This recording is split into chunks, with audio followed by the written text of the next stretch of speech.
Martial arts are practiced all over the world in thousands of different styles, places and cultures. It brings together millions of people that have the same common interests and is a great thing to get into. However, there are a few martial arts myths that a lot of people believe, and it is tainting the image of martial arts for a lot of people. Today, I am the martial arts mythbuster, and I am going to be debunking a lot of these myths just so you guys can see the truth about martial arts.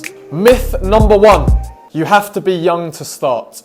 Many people think that to be good at martial arts or to feel all the benefits of it, you need to get into it from a young age when you're in your youth. And they for some reason think that anything older than like 16 is too old to start. You are never too old to start. I've known people start in their 50s and 60s, and there are benefits to be felt from martial arts throughout all of the ages. So 10, 20, 30, 40, 50, 60, 70, all the ages, there is something to take away from martial arts. However old you are, just start. Give it a go. Try it out.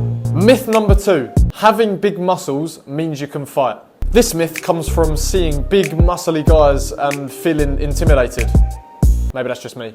But anyway, a lot of people think that because they're big and strong, they can automatically fight, and they're just an impossible target and you'll never beat them in a fight, which is just not true. Of course, being strong in a fight is a good advantage, but having a strong skill set of a good base in martial arts is much more likely to create a better fighter than just having big muscles. Also, the bigger the muscles, the more oxygen that is required to go to those muscles when they start working harder, which means they tire faster, which means they won't be able to fight for longer. So basically, if you do find yourself in a fight with a big muscly guy, just run in circles around him for about a minute or two, and then they'll be done and you can flick them.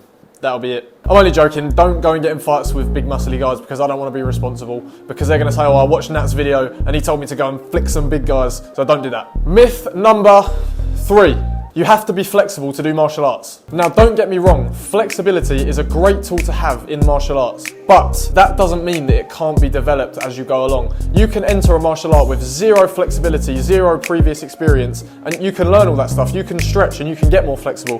That should not be a reason for you not to start martial arts. So do not let the fact that you can't touch your toes stop you from going to a martial arts session. You'll still be able to do all the techniques, you just might be kicking a bit lower than everyone else. Again, this is a problem that can be solved by stretching consistently. It can also be solved by purchasing my 12-week flexibility program, link in the description, just saying. Myth number 4, one martial art is superior to the rest. Now, I touched on this a little bit in my video about martial arts mistakes, but I'm gonna go over it again real quick. There is not a superior martial art. It is all about the practitioner. Get this in your head. You keyboard warriors need to have a day off, and you know exactly who you are. Don't let anyone decide on your martial art for you, just do what makes you happy.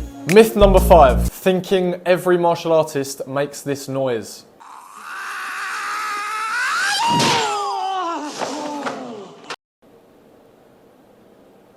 Myth number 6, street fighters will always win because there are no rules. They really say things like, when I see red, it's over, there's no one stopping me. When I lose control, bodies start dropping. We all know they're just compensating for something.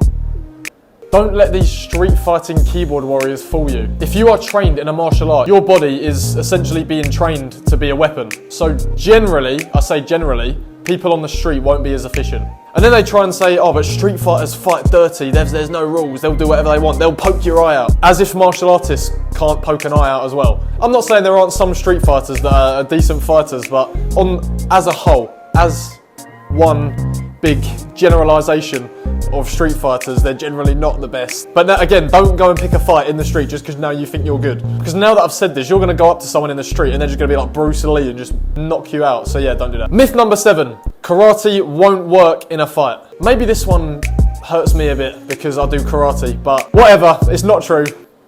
There have been examples of karate fighters that have gone on to be successful in MMA, like Stephen Thompson or Lyoto Machida. There's many more as well, but obviously those are 2 of the best. Karate is just as competent as every other martial arts style, so this slander must stop. Myth number 8.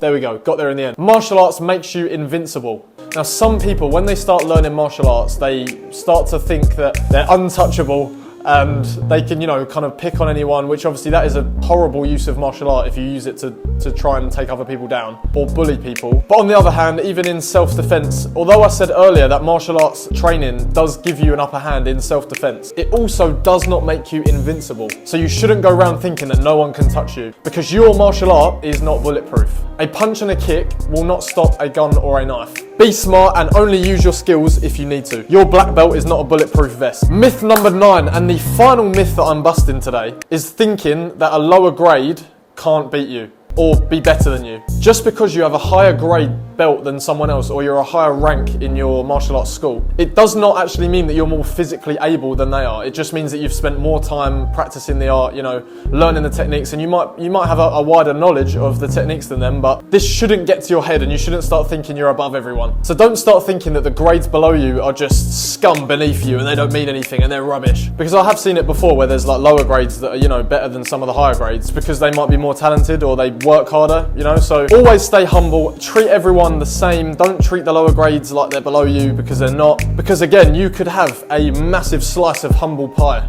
if you start thinking like this. Anyway, that is that for today. Busted some myths. I hope you have taken away something from this video. If not, sorry.